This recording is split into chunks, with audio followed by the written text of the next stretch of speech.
Isinusulong sa BTA Parliament na maging Level 3 hospital ang Maguindanao Provincial Hospital at maging Ibada-friendly hospitals ang mga pagamutan sa rehiyon. Ang dalawang panukala ayon kay MP Hashemi Dilangalen, ang chairperson ng Committee on Health, ay mahalaga hindi lamang para sa makapagsilbi sa mas maraming pasyente, mapapahusay din anya ang serbisyo ng mga pagamutan.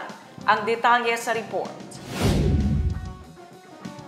Ipinapanukala na magiging Level 3 na pagamutan ang Maguindanao Provincial Hospital.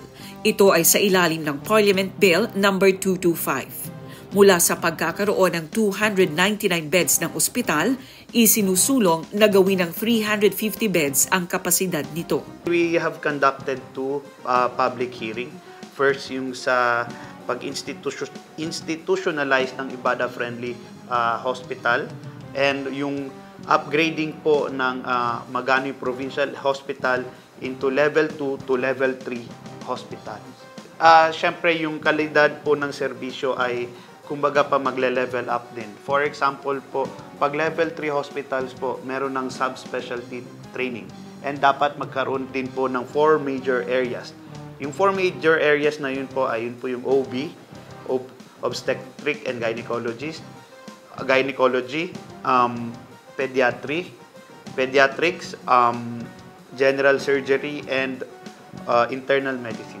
So yun po yung isa sa mga upgrades po ng hospital. Magkakaroon na rin po ng subspecialty training and definitely magkaroon na rin po ng specialty training such as yung IM surgery, pediatrics and OB.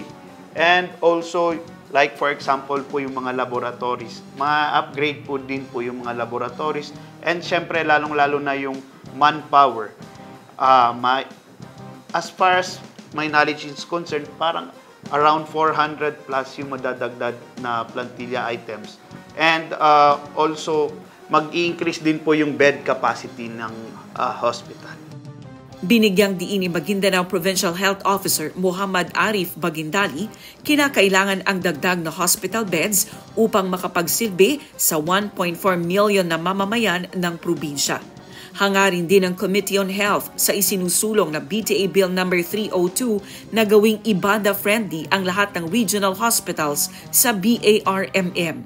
Actually, doon po sa ating public consultation na found out po natin na yung Ibada-friendly pala is i-branding na alam naman po natin pag once Ibada, ang naisip natin for Islam